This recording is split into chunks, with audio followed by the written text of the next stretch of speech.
हे दोस्तों नमस्कार। एक बार आप सबका फिर से बहुत बहुत स्वागत है आप सबके अपने यूट्यूब चैनल डियर गुरुजी पर। सो गाइस, अगर आप गवर्नमेंट जॉब की प्रिपरेशन कर रहे हैं तो इस चैनल को सब्सक्राइब कर लीजिए।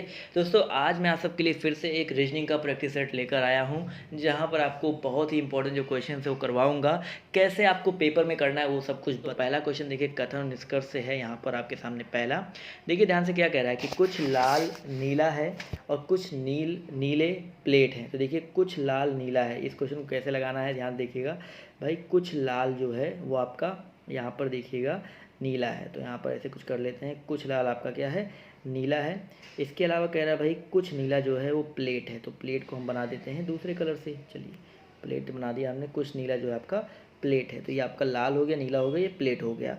तो यहाँ पर निष्कर्ष देखिए क्या निकाल रहा है, कह रहा है कि कुछ लाल प्लेट है। तो क्या कुछ लाल प्लेट है?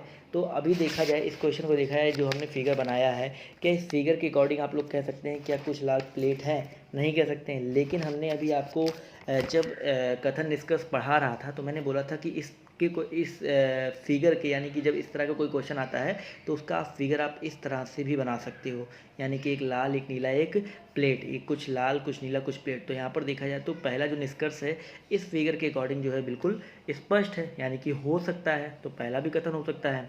इसके अलावा देखा जाए तो दूसरा कथन जो, लेकिन इसके अकॉर्डिंग नहीं हो सकता, तो ये भी ध्यान दीजिएगा, यहाँ पर हो भी सकता है, यहाँ पर नहीं भी हो सकता है। और इस केस का यूज़ हम तब करते हैं, इस वाले फिगर का यूज़ हमेशा याद रखिएगा तब करते हैं जब यहाँ पर ऑप्शन में या तो वाला या ना तो वाला ऑप्शन दिया रहता है। लेकिन यहाँ पर देखिए या तो और ना तो वाला ऑप्शन दिया नहीं है, तो इस फिगर का यूज़ वैसे भी हमको नहीं करना है, बट आपको समझ में आए इसलिए मैंने इस फिगर को यहाँ पर बना दिया।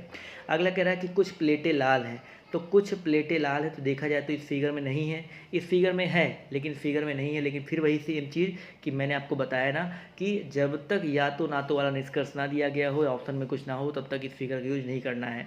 और अगला भाई कुछ प्लेट नीले हैं। तो देखा जाए तो कुछ प्लेट जो है नीले हैं, इस फिगर में है और इसमें भी है, तो 100% देखा जाए तो 100% यही सही है। तो हम लोग यहाँ पर जो ऑप्शन सी है केवल थर्ड, वो यहाँ पर बिल्कुल करेक्ट कर देंगे। अगर ऑप्शन में होता या तो फर्स्ट या तो सेकंड या केवल थर्ड, तो वहाँ पर हम लोग उसको भी टिक कर सकते थे। लेकिन यहाँ पर या तो ना तो वाला कोई क्वेश्चन नहीं है, तो ऑप्शन जिसका सी है केवल थर्ड, वो यहाँ पर करेक्ट हो जाएगा। क्लियर है सर? अगर आपको वीडियो पसंद आता है, ये वाला वीडियो अंत तक अगर देखिएगा तो प्लीज़ वीडियो को लाइक करते हुए जाइएगा।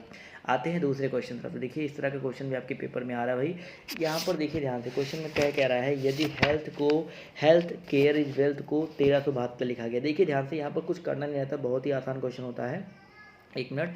तो हेल्थ केयर इज वेल्थ आपको सही दिखाई पड़े, देखिए हेल्थ केयर इज वेल्थ को 1372 है और हेल्थ नीड्स केयर को 417 है। तो देखा जाए तो पहले और दूसरे वाले में हेल्थ कॉमन है, हेल्थ कॉमन है।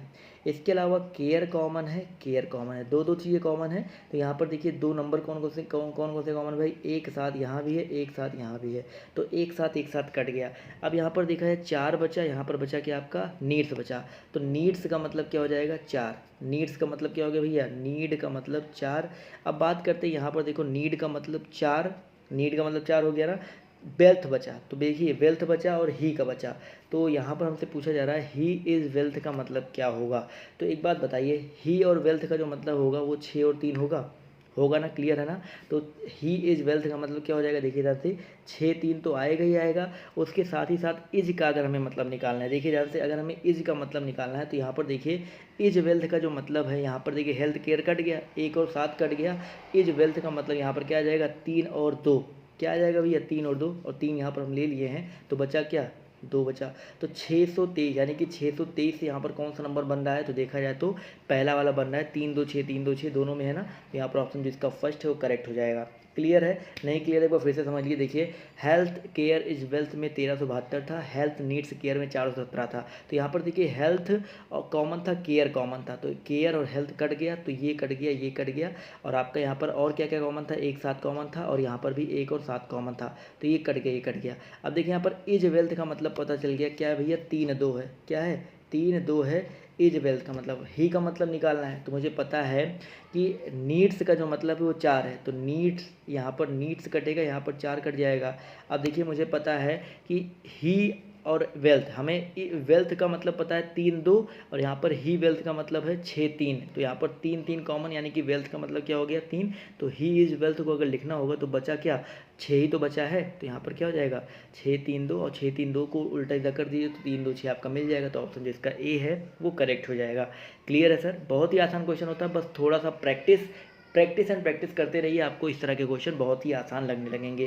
आते हैं अगले क्वेश्चन तरफ। तो अगला क्वेश्चन देखिए, यहाँ पर और भी आसान क्वेश्चन है। इस तरह क्वेश्चन आपके पेपर में आ जाता है और ज़रूर आता है, ऐसा नहीं है कि नहीं आता है। आप बोलो कि भाई इस तरह क्वेश्चन नहीं आता तो आप गलत बोल रहे हो, इस तरह के भी क्वेश्चन आते हैं। सिर्फ क्या बोलते हैं आपके कथन निष्कर्ष वाले ही क्वेश्चन नहीं आते हैं, इस तरह के भी क्वेश्चन आते हैं। देखिए यहाँ पर 4 है, 9 है, 16 है, 1 है, 4 है, 9 है, 9 है, 16, तो यहाँ पर क्या होगा भाई, देखो या तो ये भैया 2 का वर्ग, ये 3 का वर्ग, ये 4 का वर्ग, ये देखिए 2 का वर्ग, 3 का वर्ग, 4 का वर्ग, 1 का वर्ग, 2 का वर्ग, 3 का वर्ग, तो यहाँ पर देखा जाए तो ये 3 का वर्ग, ये 4 का वर्ग, तो यहाँ पर क्या हो जाएगा 5 का वर्ग, और 5 का वर्ग कितना होता है दोस्तों आपका 25 होता है। देखिए 2 दूना 4, 3 त्रिक्का 9, 4 चौका 16, 1 एक में 1, 2 दूना 4, 3 त्रिक्का 9, 3 त्रिक्का 9, 4 चौका 16, 50 25, तो ऑप्शन जो इसका डी है दोस्तों वो करेक्ट हो जाएगा। क्लियर है सर, देखिए बहुत ही आसान क्वेश्चन है।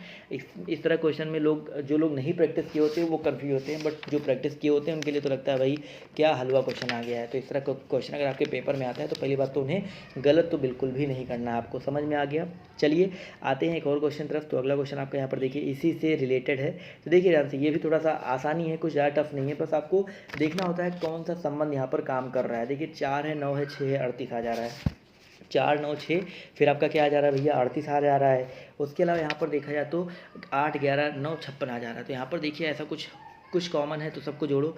9 4 13, देखो भैया 9 4 13, यहाँ पर क्या है 9 और 4 13, 9 और 4 13, और 13 और 6 कितना होता है भैया 13 और 6 होता है आपका 19, 19 का दुगना कर दो कितना आ जाएगा 38। क्लियर है। वही सेम चीज़ यहाँ भी 11 8 कितना हो जाएगा 19, 19 और 9 कितना हो जाएगा भैया 19 और 9 हो जाएगा आपका 28, और 28 दूना कितना हो जाएगा 56 हो जाएगा। यानी कि सबको जोड़ करके उसका दुगना कर दो, बीच में आ जा रहा है, तो इन सबको जोड़ लो। तो भैया अगर हम लोग 12 13 11 को जोड़ेंगे तो 13 12 11, यानी कि आपका हो गया 13 12 11 36 हो गया, और 36 का दुगना कर देंगे दोस्तों कितना आ जाएगा आपका 72 आ जाएगा। क्लियर है। तो ऑप्शन नंबर जिसका ए है कैसे करेक्ट हुआ ये चीज़ समझ में आया ना। यहाँ पे इसका आंसर 72 कैसे आएगा ये क्लियर हो गया ना। बहुत ही आसान क्वेश्चन था कि नहीं। समझ में अगर आ रहा हो तो यार वीडियो को थम्स अप करते हुए लाइक करते हुए चलिएगा। समझ में आ रहा है ना सर।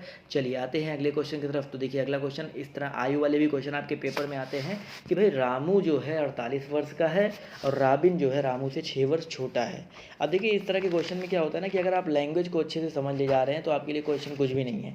तो भाई रामू जो है 48 साल का, एक चीज़ क्लियर हो गया, रामू की एज कितनी है 48 साल है। राबिन जो है रामू से 6 वर्ष छोटा है, यानी कि रॉबिन की एज जो हो जाएगी, अगर हम रामू की बात करते हैं 48, रॉबिन की बात करते हैं तो 48 में से 6 घटा दो, यानी कि रॉबिन जो है आरबी लिख देते हैं, वो आपका कितने वर्ष का है 42 वर्ष का हो जाएगा। इसके अलावा कह रहा है रोहित जो है और रोहित से 14 वर्ष बड़ा है, यानी कि जो रोहित होगा वो 42 से 14 एक्स्ट्रा हो जाएगा, 42 से 14 घट जाएगा, क्योंकि भैया क्या कह रहा है रोहित से 14 बड़ा है ना, रॉबिन बड़ा, यानी कि जो रोहित हो जाएगा आर्यस मान लेते हैं, वो आपका 42 में से 14 घटा दो कितना आ जाएगा भैया 28 आ जाएगा। ये हो गया ना। तो रामू की उम्र, रॉबिन की उम्र, रोहित की उम्र 14 48 42 28। क्लियर हो गया ना। अब यहाँ पर क्या कह रहा है कि रामू के 2 बच्चे हैं नीतू और वीनू। रोहित की सबसे छोटी बहन जो है वो कृष्णा है, जो उससे 15 वर्ष छोटी है, यानी कि ये तो बस फालतू में लाइन दिया गया था आपको। अब यहाँ पर रोहित की जो सबसे छोटी बहन कृष्णा है उससे 15 वर्ष छोटी है, तो कृष्णा की आयु बताइए। अब बताओ भाई 28 में से 15 घटाना ही तो है आपको, क्योंकि जो उसकी छोटी बहन कृष्णा है वो 15 साल छोटी है किससे, रोहित से। तो रोहित की एज आई थी 28, 28 में से अगर हम लोग 15 घटा देते हैं तो कितना आएगा 13 आएगा। देखिए सिर्फ ओरल, आप ओरली इस क्वेश्चन को लगा लेंगे कि नहीं लगा लेंगे, बट कुछ लोग क्या होंगे भैया ये क्वेश्चन देखेंगे अरे यार ये एज वाला क्वेश्चन आ गया बड़ा है, हम तो गलत कर देंगे। लेकिन नहीं भैया, आपको रीजनिंग में अगर आपको परसेंटेज चाहिए, अगर आपको अच्छा परसेंटेज बनाना है रीजनिंग में, तो जितने भी क्वेश्चन आते हैं प्लीज़ सारे क्वेश्चन को पढ़ा करिए। क्या पता आपने उस क्वेश्चन को कभी ना पढ़ा हो, बट पढ़ने के बाद लगे अरे यार ये तो बहुत आसान क्वेश्चन था, समझ में आ रहा ना, तो क्वेश्चन को जरूर पढ़िएगा पेपर में जाने के बाद। चलिए ये हो गया ये वाला क्वेश्चन। अब आते हैं एक और क्वेश्चन की तरफ। तो देखिए यहाँ पर क्या कह रहा है भाई, ड्राइवर बराबर 12 और पेडिस्ट्रियन बराबर 20 और एक्सीडेंट बराबर आपका क्या दिया गया है 16 दिया गया है। तो आपको यहाँ पर पूछ रहा है कार का मतलब क्या होगा। तो यहाँ पर देखिए बहुत ही कुछ नहीं करना है, एक बार ध्यान से दिमाग लगाइए। ड्राइवर का अक्षर देखो क्या है। अगर हम बात करते हैं ड्राइवर के बारे में तो ड्राइवर में कितने अक्षर हैं, देखिए 1 2 3 4 5 6, 6 अक्षर है तो 6 दूना कितना हो गया भैया 12 हो गया। कभी कभी इस तरह पेपर में क्वेश्चन आता है, लगता है भैया आप लोग वही 4 जोड़ोगे और सब जोड़ोगे फिर नहीं आएगा, लेकिन देखिए यहाँ पर कितना अच्छा लॉजिक लगा है, ड्राइवर बराबर 12 है। इसी तरह पेडेस्ट्रियन का देखो गिनो 1 2 3 4 5 6 7 8 9 10, 10 है और 10 का दुगना कर दिया कितना आ गया भैया 20 आ गया। यही सेम चीज़ क्या एक्सीडेंट में हुआ है, देख लीजिए एक्सीडेंट में 1 2 3 4 5 6 7 8 और 8 का दुगना कितना होता है दोस्तों 16 होता है ना सर। इसी तरह कार में 3 है तो 3 दूना कितना होता है 6 होता है। देखिए कितना ही आसान क्वेश्चन था, बट मैं गारंटी के साथ कह रहा हूँ कि जब किसी एग्जाम में फर्स्ट टाइम ये क्वेश्चन रखा जाएगा ना तो वो एक बार टी का मतलब, आर का मतलब, आई का मतलब ऐसा कुछ करेगा ज़रूर। तो इसीलिए कहता हूँ कि जितना ज़्यादा प्रैक्टिस रहेगा उतनी ज़्यादा आसानी से, उतना जल्दी आप क्वेश्चंस को कर ले पाएंगे। समझ में आ रहा है ना सर। तो चलिए आज के आखिरी क्वेश्चन तरफ आते हैं। तो आज का आखिरी क्वेश्चन देखिए आपके सामने ये रहा कि भाई 33 विद्यार्थियों की कक्षा में रमेश जो है कौन से स्थान पे है, 13वें स्थान पर है। देखिए ध्यान से इस क्वेश्चन, मैं आपको होमवर्क नहीं दे रहा हूँ क्योंकि बाद में फिर उसका आंसर देना पड़ता है, तो इससे अच्छा मैं इसी एग्जाम में देता हूँ, आपको दूसरा कोई जी के क्वेश्चन होमवर्क दे दूंगा। तो क्वेश्चन भैया 33 विद्यार्थियों की कक्षा में रमेश 13वें स्थान पर है। इस क्रम व्यवस्था में सुरेश नीचे से 5वें विद्यार्थी है, तो रमेश और सुरेश के बीच कितने विद्यार्थी। देखो 33 विद्यार्थी है, अब रमेश जो है आपका 13वें स्थान पे है, ये चीज़ क्लियर हो गया ना। अब सुरेश का जो स्थान है नीचे से 5वां है, यानी कि 33 में से 5 घटा दो तो सुरेश जो हो गया, सुरेश का स्थान क्या हो जाएगा आपका 28वां स्थान है। क्लियर हो गया। अब मुझे पता है कि सुरेश के नीचे कितने विद्यार्थी है 5 विद्यार्थी है, इसके नीचे कितने विद्यार्थी है 5 विद्यार्थी हैं, और रमेश का जो है 13वां स्थान यानी कि इधर 12 विद्यार्थी है, तो 12 5 17, 17 हो गया ना। और माफ़ कीजिएगा मिट गया, यहाँ पर फिर से मैं लिख देता हूँ। यहाँ पर रमेश था, रमेश का स्थान 13वां था, सुरेश था, सुरेश का स्थान आपका 28वां था। अब यहाँ पर अगर देखा जाए तो रमेश हो गया, सुरेश हो गया, इसके नीचे मुझे पता है 5 विद्यार्थी है, और इनके नीचे कितने विद्यार्थी हैं भाई 12 विद्यार्थी हैं, तो 12 5 17 और 17 2 19, 19 विद्यार्थी टोटल हो गए। बचेंगे बीच में कितने बचेंगे भैया, देखा जाए तो यहाँ पर कितने बचेंगे 33 में से 19 घटा दो तो 13 में से 9 गया 4, यानी कि 14 विद्यार्थी। इनके बीच में कितने विद्यार्थी बचेंगे 14। फिर से अगर नहीं समझ में आया तो एक बार फिर से आखिरी में आपको अच्छे समझा दे रहा हूँ कि रमेश का स्थान 13वां था, सुरेश का स्थान नीचे से 5वां यानी कि नीचे से 28वां स्थान, मतलब उनका स्टार्टिंग से 28वां स्थान हो जाएगा। अब इनके बीच में कितने लोग हैं ये पूछ रहा है, तो मुझे पता है कि रमेश सुरेश के बाद 5 विद्यार्थी, रमेश के पहले 12 विद्यार्थी, यानी कि टोटल विद्यार्थियों की संख्या कितनी हो गई 12 5 17, और रमेश और सुरेश को मिलाकर के 19 विद्यार्थी तो आपके सामने दिख रहे हैं। तो रमेश और सुरेश के बीच में कितने विद्यार्थी बचेंगे 14, क्योंकि 19 और 14 मिलकर आपका होता है 33। तो यहाँ पर देखा जाए तो ऑप्शन जो इसका सी है वो यहाँ पर बिल्कुल करेक्ट हो जाएगा। क्लियर है सर। तो आज के जो क्वेश्चन थे कुछ अच्छे क्वेश्चन थे, कुछ थोड़े लो लेवल क्वेश्चन थे, लेकिन यहाँ पर मिश्रण आपका बना रहा। तो इसी तरह के अगर आप चाहते हैं क्वेश्चन मैं आपको करवाऊँ तो यार प्लीज़ वीडियो को लाइक कीजिएगा, चैनल को सब्सक्राइब कीजिएगा। इसी तरह के वीडियोज़ मैं आपके लिए लेकर के आता रहूँगा। तो अभी के लिए बाय बाय, टेक केयर, जय हिंद जय भारत। मिलते हैं आप सबसे नेक्स्ट वीडियो में।